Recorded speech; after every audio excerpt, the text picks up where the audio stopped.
प्रचार कर रही है, जिस पर दुष्यंत चौटाला ने सवाल खड़े करते हुए कहा है कि SYL पर कभी प्रकाश सिंह बादल और उनकी पार्टी का विरोध करने वाले आज उनके लिए प्रचार कर रहे हैं। इसका मतलब ये हुआ कि SYL पर इनेलो राजनीतिक स्टंट करती थी।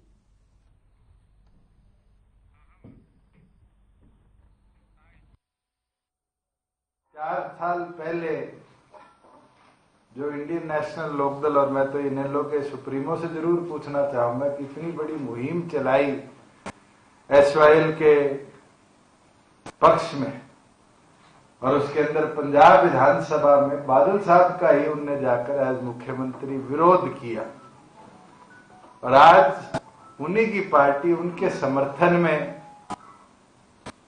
वहां चुनाव प्रचार में जाने का निर्णय ले रही है।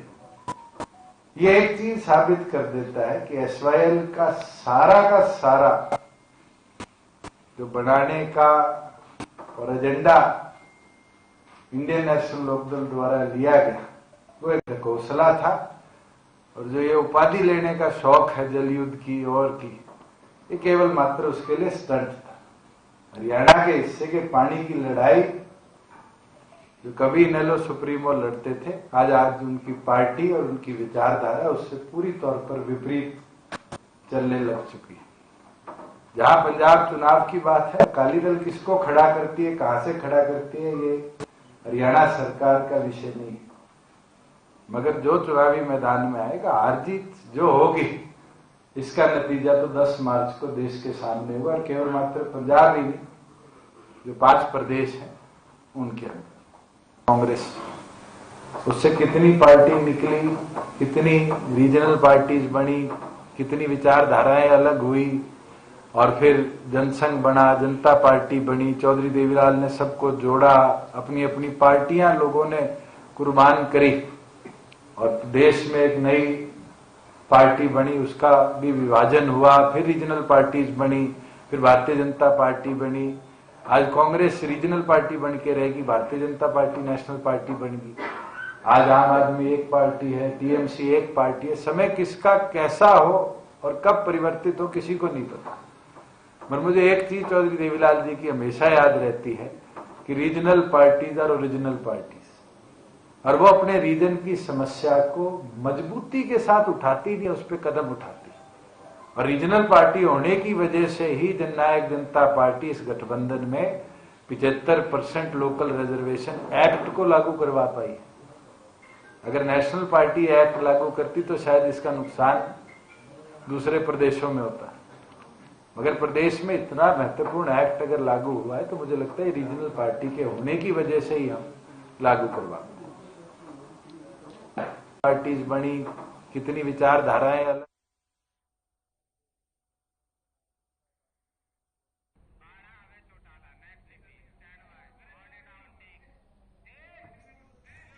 वहीं विधायक अभय सिंह चौटाला ने बाड़ला के किसान भवन पहुंचकर किसान संगठनों से मुलाकात की। इस दौरान किसान नेताओं ने आंदोलन में सहयोग देने पर अभय चौटाला का आभार जताया। वहीं उन्होंने मुआवजा वितरण पर उपेक्षा पर सरकार को कटघरे में खड़ा किया, तो अभय सिंह चौटाला ने उनको आश्वासन दिया कि उनके मुआवजा चयन में बरती गई धांधली को लेकर वो सीएम का विशेष पत्र सीएम को लिखेंगे।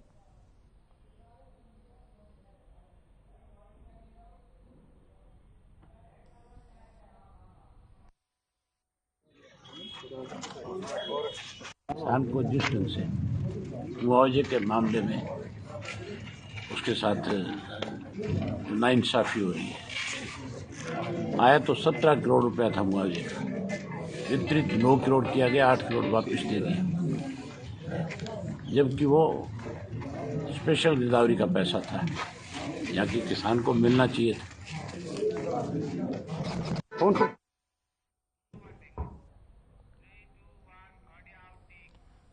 वहीं 1981 बैच के IAS रहे बलविंदर कुमार ने जिंदगी के पहलुओं को चिंतन पर एक किताब लिखी है। किताब का नाम है एक्सप्लोरिंग लाइफ। इसी को लेकर हमारे चैनल हेड सुंदर सोलंकी ने बलविंदर कुमार से खास बातचीत की, जिसमें उन्होंने बताया कि आखिर इस किताब को लिखने के पीछे उनका क्या उद्देश्य था।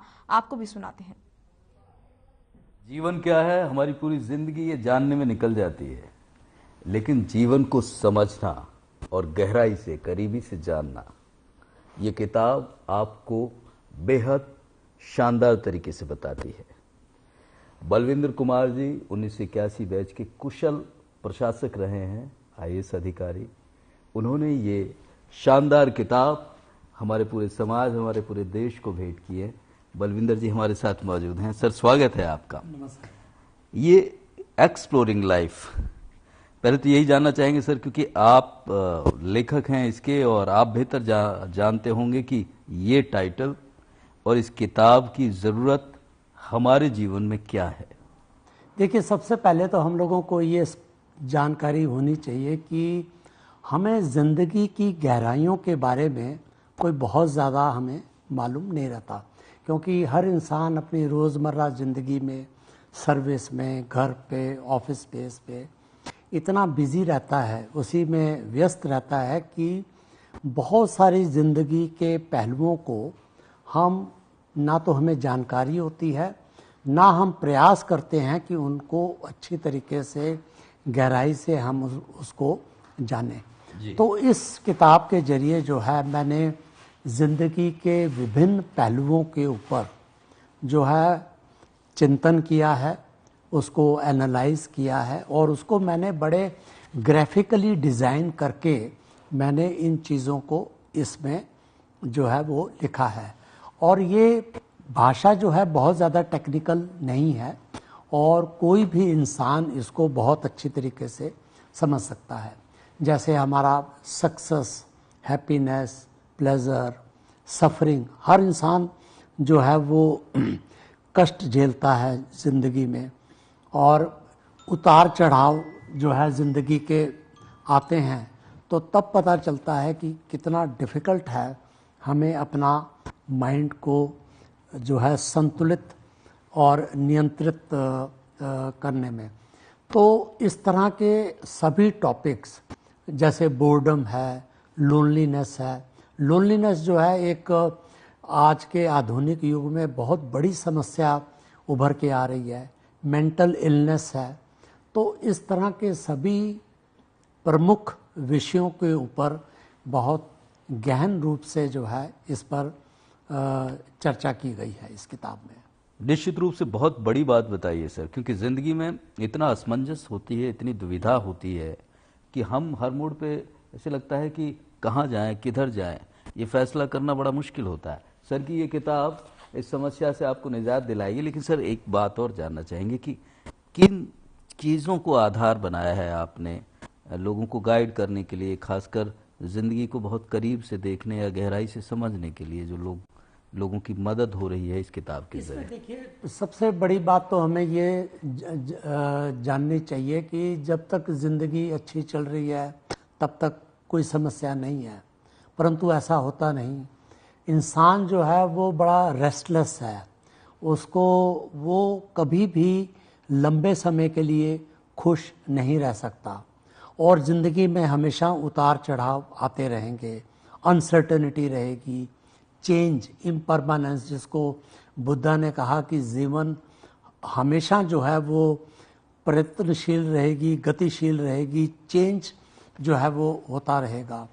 तो हम किस तरीके से अपने जीवन की जो परिवर्तन हो रहे हैं उसको हम कितनी जल्दी अडॉप्ट करते हैं, और जब हम कभी मुसीबत में पड़ते हैं, जब हमारा ख़राब टाइम आता है, कष्ट आते हैं, उससे हम कितनी जल्दी जो है हम उभर के बाहर निकलते हैं।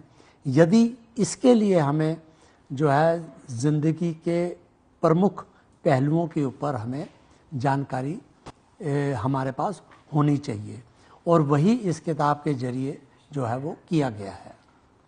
18 अध्यायों में आपने किताब को बांटा है। उन 18 अध्यायों का मतलब अर्थ 18 ही क्यों?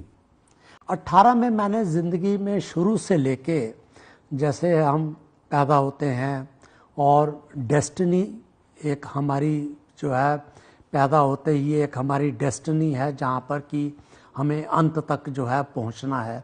तो पूरी लाइफ जर्नी को इसमें एक्सप्लेन किया गया है, और इसमें आखिरी जो चैप्टर है वो डेथ के ऊपर है कि कैसे हमें जो है अपने जीवन के अंत का जो काल है उसमें हमें कैसे एक्सेप्ट करना चाहिए ओल्ड एज को, कैसे पॉजिटिव एजिंग होनी चाहिए, किस तरीके से हमारी जो है वो आयु हमारी बढ़नी चाहिए, और अंत में कैसे हमें अपनी मृत्यु को कैसे हमें स्वीकार करना चाहिए, एक्सेप्ट करना चाहिए।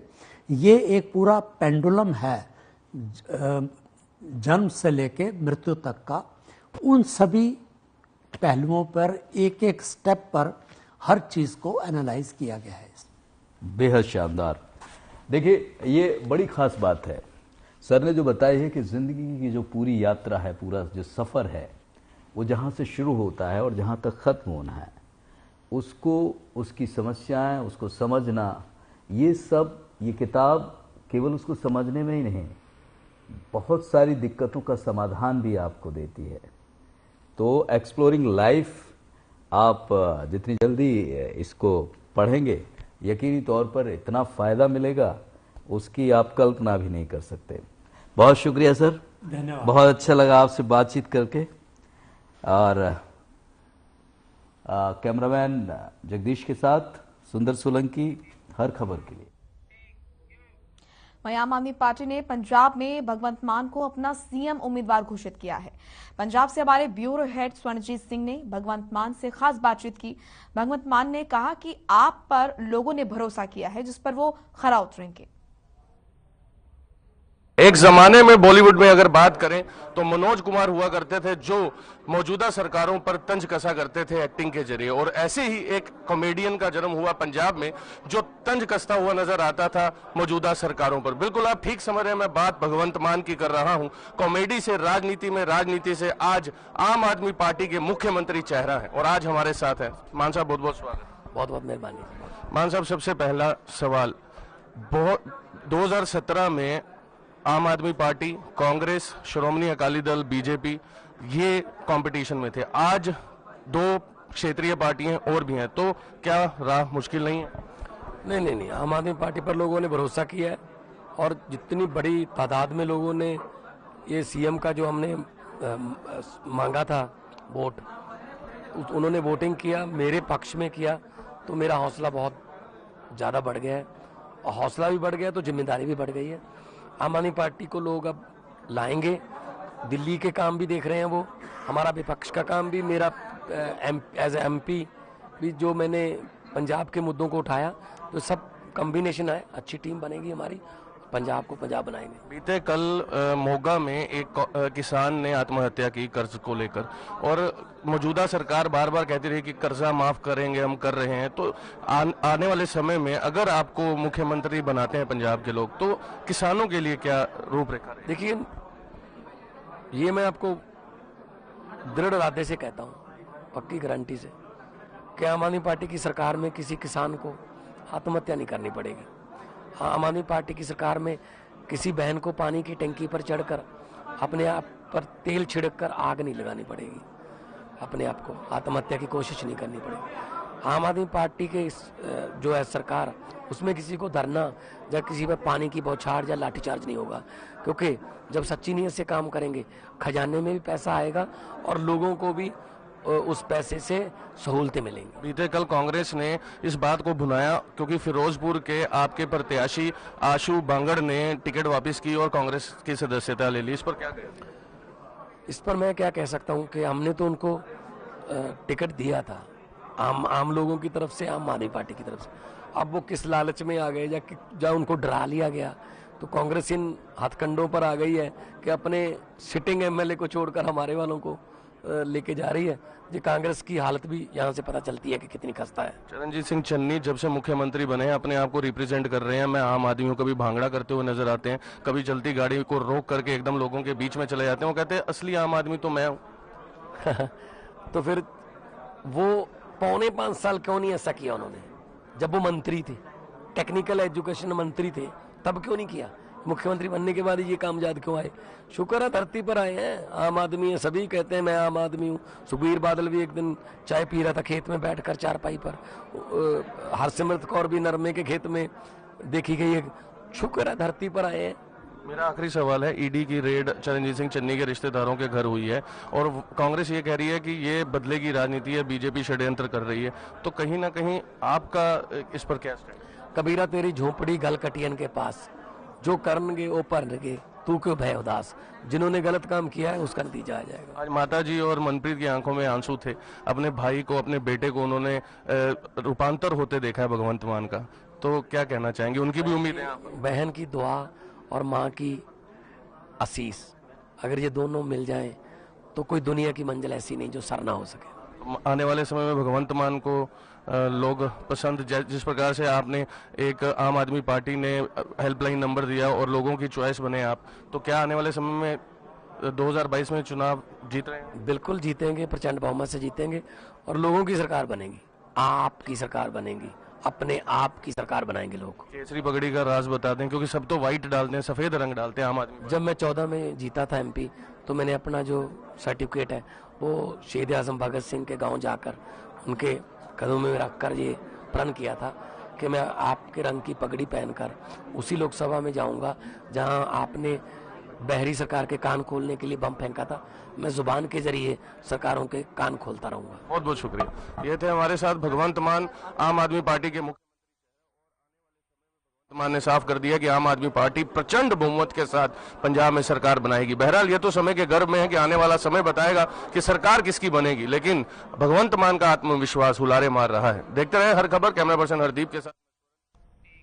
तो वहीं आम आदमी पार्टी की तरफ से भगवंत मान को सीएम कैंडिडेट चुने जाने के बाद से उनके परिवार में खुशी की लहर है। उनकी मां और उनकी बहन से खास बातचीत की हमारे पंजाब ब्यूरो हेड स्वर्णजीत सिंह ने, आपको सुनाते हैं। नमस्कार, हर खबर देख रहे सभी दर्शकों का बहुत बहुत स्वागत है। पंजाब में एक गाना बहुत परिचालित है, मावा ठंडियां छावा, मां होंदी है मां ओ दुनिया वाले, मां दी पूजा रब दी पूजा। ऐसा ही एक ये गाना कहीं ना कहीं भगवंत मान के लिए सूट करता है, क्योंकि बहुत बार राजनीतिक मंच पर भगवंत मान के साथ उनकी माता जी देखे गए हैं और आज आम आदमी पार्टी ने भगवंत मान को मुख्यमंत्री चेहरा आम आदमी पार्टी का पंजाब चुनाव के लिए घोषित किया है। तो आज एक बार फिर उनकी माता हमारे साथ है। माता जी सत श्री अकाल। सत श्री अकाल। मैं हिंदी में क्वेश्चन करूंगा, आपको हिंदी समझ आ जाएगी?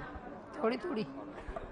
आज सबसे पहले मैं ये जानना चाहते हैं हमारे दर्शक कि आपको कैसा लग रहा है कि भगवंत मान जी अब आने वाले समय में मुख्यमंत्री चेहरे के तौर पर पंजाब में वोट मांगने के लिए जाएंगे? बहुत बढ़िया लग रहा है। भगवंत मान इससे पहले एक कॉमिक नेचर कटाश करते थे, उनकी बहुत सी कैसेट्स आई हैं, कॉमेडी करते थे। आज उनका एक नया रूप, आपने दोनों रूप देखे हैं, आपने तो उन्हें बचपन से पाला है, बड़ा किया है, तो क्या फर्क नजर आता है आज? ਅੱਜ ਮੈਨੂੰ ਇਹੀ ਫਰਕ ਨਜ਼ਰ ਆ ਰਿਹਾ ਵੀ ਮੇਰਾ ਪੁੱਤ ਨੂੰ ਬਹੁਤ ਵੱਡੀ ਜ਼ਿੰਮੇਵਾਰੀ ਮਿਲੀ ਆ, ਉਹ ਨਿਭਾਊਗਾ ਤੁਹਾਡੇ ਸਾਥ ਨਾਲ ਨਿਭਾਊਗਾ। माता जी एक तरफ आम आदमी पार्टी, दूसरी तरफ इतनी बड़ी बड़ी पार्टियां हैं, कांग्रेस है, बीजेपी है, अब किसान भी अलग हैं, तो आपको नहीं लगता आपके बेटे के लिए कहीं ना कहीं सफर जो है बहुत मुश्किल है? नहीं, सारे मेरे बेटे ਦੇ ਨਾਲ ਲੱਗਣਗੇ, किसान भाई भी ने, जिन्ने भी दुनिया हैगी आ वो बेटे ਨੂੰ साथ देंगे। और अभी हाल ही में आम आदमी पार्टी के ऊपर, वैसे ये सवाल माँ से पूछना नहीं चाहिए, लेकिन हमारी भी मजबूरी रहती है कि आम आदमी पार्टी पे आरोप लगते रहते हैं पैसे लेने देने के, तो माता कैसे सोचती है? अपने बेटे को समझाते हो, पूछते हो कि ये आरोप क्यों लग रहे हैं? मेरा बेटा लेता ही नहीं लेता नहीं, वो दुनिया आरोप उही लाई जाती, कोई किसी ने पैसा नहीं लिया, पार्टी में किसी ने भी नहीं लिया, किसी पार्टी ने पैसा नहीं लिया, आपदे कोलों पैसे ला के काम कर दिया पंजाब की पार्टी। तो माता जी आप पंजाब के लोगों के लिए कोई संदेश देना चाहेंगे? संदेश तो यही देना चाहूँगी भी भाई वधिया काम करो, अपना सरकार बनाओ, ये देश ਨੂੰ ਸੁਧਾਰੀਏ। अपना देश लुटिया जाता, कुटिया जाता, छड्डिया नहीं कख भी, बस यही संदेश है। ये थे भगवंत मान की माँ, और आप ये देखिए कि किस प्रकार से उनकी आंखों में आंसू हैं, ये खुशी के आंसू है, और यही कारण अभी आपने देखा कि भगवान से पहले आपका हर खबर पे बहुत बहुत थैंक यू जी, बहुत बहुत धन्यवाद। आपने दो चेहरे देखे अपने भाई के, एक कॉमिक रोल में जब वो किसी लोगों को हंसा रहे थे, कटाश करते थे सरकारों पर, और आज बीते 2 बार से सांसद हैं, तो क्या फर्क नजर आता है एक भगवंत मान कॉमेडियन और एक भगवंत मान राजनीतिज्ञ में? देखो, ਜਿਹੜਾ ਪਹਿਲਾਂ ਕਾਮੇਡੀ ਦਾ ਜਿਹੜਾ ਕੰਟੈਂਟ ਸੀ, ਬਾਈ ਦਾ ਉਹ ਸੇਮ ਸੀਗਾ। ਉਹਦੇ 'ਚ ਵੀ ਕਰਪਸ਼ਨ ਦੇ ਖਿਲਾਫ ਹੁੰਦਾ ਸੀ, ਉਹਦੇ 'ਚ ਬੇਰੁਜ਼ਗਾਰੀ, ਉਹਦੇ 'ਚ ਭ੍ਰਿਸ਼ਟਾਚਾਰ, ਉਹਦੇ 'ਚ ਜਿਹੜੀਆਂ ਸਮਾਜਿਕ ਕੁਰੀਤੀਆਂ ਸੀ ਉਹਨਾਂ ਬਾਰੇ ਗੱਲ ਹੁੰਦੀ ਸੀ। ਤੇ ਕਾਮੇਡੀ 'ਚ ਪਹਿਲੀ ਵਾਰ ਹੋਇਆ ਸੀ ਕਿ ਸਾਰੇ ਪਰਿਵਾਰ 'ਚ ਮਤਲਬ ਸਾਰਾ ਪਰਿਵਾਰ ਇਕੱਠਾ ਬੈਠ ਕੇ ਸੁਣਦਾ ਹੁੰਦਾ ਸੀ। ਪਰ ਬਾਈ ਜੀ ਦੇ ਮਨ 'ਚ ਇੱਕ ਉਹ ਰਹਿੰਦਾ ਸੀਗਾ ਕਿ ਮੈਂ ਥੋੜੇ ਸਮੇਂ ਲਈ ਤਾਂ ਲੋਕਾਂ ਦੇ ਚਿਹਰੇ ਤੇ ਮੁਸਕਾਨ ਲਿਆ ਰਿਹਾਂਗਾ ਇਸ ਫੀਲਡ ਰਾਹੀਂ, ਪਰ ਮਤਲਬ ਮੈਂ ਇਹਨਾਂ ਦੀ ਕੋਈ ਮਦਦ ਨਹੀਂ ਕਰ ਰਿਹਾ। ਜਿਹੜੇ ਮਤਲਬ ਲੋਕੀ ਪਿਸ ਰਹੇ ਨੇ ਉਹਨਾਂ ਦੀ ਮੈਂ ਕੋਈ ਹੈਲਪ ਨਹੀਂ ਕਰ ਪਾ ਰਿਹਾ ਕਿਉਂਕਿ ਮੇਰੇ ਕੋਲ ਕੋਈ ਪਾਵਰ ਨਹੀਂ ਹੈ। ਫਿਰ ਜਦੋਂ 2012 ਚ ਪੋਲਿਟਿਕਸ 'ਚ ਆਉਣ ਦਾ ਫੈਸਲਾ ਲਿਆ, ਸਾਨੂੰ ਥੋੜਾ ਜਿਹਾ ਉਦੋਂ ਹੋਇਆ ਸੀ ਕਿਉਂਕਿ ਜਿਹੜਾ ਸੀਗਾ ਆਰਟਿਸਟ ਦੇ ਤੌਰ ਤੇ ਜਿਹੜਾ ਸੀਗਾ ਉਹਦੇ 'ਚ ਸਿਰਫ ਵਾਹ ਮਿਲਦੀ ਹੈ ਤੇ ਪੋਲਿਟਿਕਸ 'ਚ ਲੱਤਾਂ ਖਿੱਚਣ ਵਾਲੇ ਬਹੁਤ ਹੁੰਦੇ ਨੇ। ਸਾਨੂੰ ਥੋੜਾ ਡਰ ਲੱਗਦਾ ਸੀ, ਪਰ ਬਾਈ ਕਹਿੰਦੇ ਸੀ ਨਹੀਂ, ਜੇ ਮੇਰੀ ਨੀयत साफ रहेगी ना तो लोग मेरा साथ देंगे, तो लोगों ने साथ दिता भी है। कॉमेडी से राजनीति में प्रवेश किया, सांसद बने और आज आम आदमी पार्टी के मुख्यमंत्री चेहरा पंजाब का एक बहन के तौर पर आप कैसे देखते? मैं तो परमात्मा का शुकराना करती हाँ हर साह नाल, क्योंकि एक भैन लई सब तो वध खुशी का दिन हुंदा है जिस दिन उहदा भरा जदों उहदे भरा तरक्कियां करते हैं।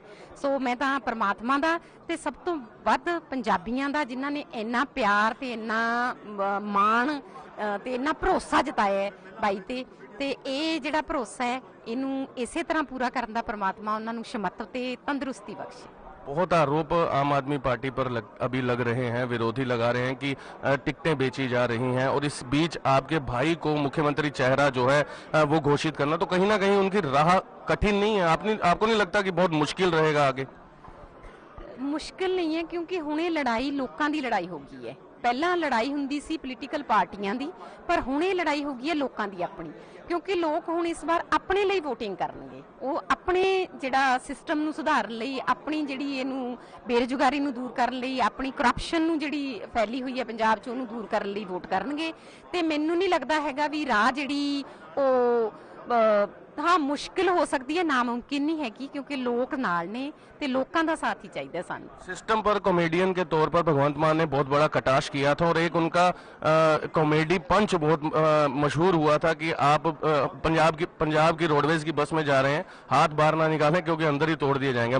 मेरे दर्शक जो है हमारे हिंदी है तो मैं उसे अनुवाद हिंदी में कर रहा हूँ।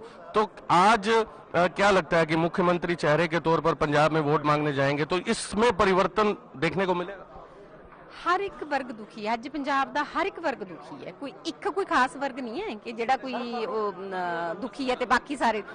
मतलब इन्नी ज्यादा पिछले 45-60 साल तो जदों तो पंजाब बने इन्नी ज्यादा लोगों ने वोटिंग करके पार्टियां पोलीटिकल पार्टियां नूं सत्ता च लिआंदा, पर किसी ने भी लोगों की सार नहीं लई, सिर्फ अपनी महल इन्हां दे बने नेगे। तुसीं पंजाब च देख लो, किसी भी MLA ਜਾਂ MP ਤੇ ਕੋਈ ਕਰਜ਼ਾ ਨਹੀਂ ਹੈਗਾ, ਸਿਰਫ ਲੋਕਾਂ ਤੇ ਕਰਜ਼ਾ ਹੈ। ਤਾਂ ਉਹਦੇ ਚ ਕੀ ਹੈ, ਨੀਅਤ ਉਹਨਾਂ ਦੀ ਮਾੜੀ ਹੈ, ਨੀਤੀਆਂ ਉਹ ਮਾੜੀਆਂ ਲੈ ਕੇ ਆਉਂਦੇ ਨੇ ਲੋਕਾਂ ਲਈ। ਤੇ ਇਹ ਜਿਹੜੀ ਸਰਕਾਰ ਪੰਜਾਬ ਚ ਆਮ ਆਦਮੀ ਪਾਰਟੀ ਦੀ ਸਰਕਾਰ ਜੇ ਆਉਂਦੀ ਹੈ ਤਾਂ ਮੈਂ ਇੰਨਾ ਕੁ ਜ਼ਰੂਰ ਭਰੋਸਾ ਦਿੰਦੀ ਹਾਂ, ਕਿਉਂਕਿ ਅਸੀਂ ਆਮ ਘਰਾਂ ਚ ਪਲੇ ਹਾਂ, ਆਮ ਘਰਾਂ ਚ ਅਸੀਂ ਆਮ ਲੋਕਾਂ ਦੀਆਂ ਸਮੱਸਿਆਵਾਂ ਨੂੰ ਸਮਝ ਸਕਦੇ ਹਾਂ। ਸੋ ਇਹ ਜਿਹੜੀਆਂ ਮੁਸ਼ਕਲਾਂ ਨੂੰ दूर ਕਰਨ ਦੀ ये पार्टी जरूर कोशिश करूगी, पर लोगों के साथ की बहुत लोड़ है। बहुत बहुत शुक्रिया। ये थी हमारे साथ भगवंत मान की बहन मनप्रीत। आप देखते रहे हर खबर, कैमरा पर्सन हरदीप के साथ मैं स्वरण। चलिए फिलहाल इस बुलेटिन में इतना ही। जाते जाते एक नजर हेडलाइंस पर।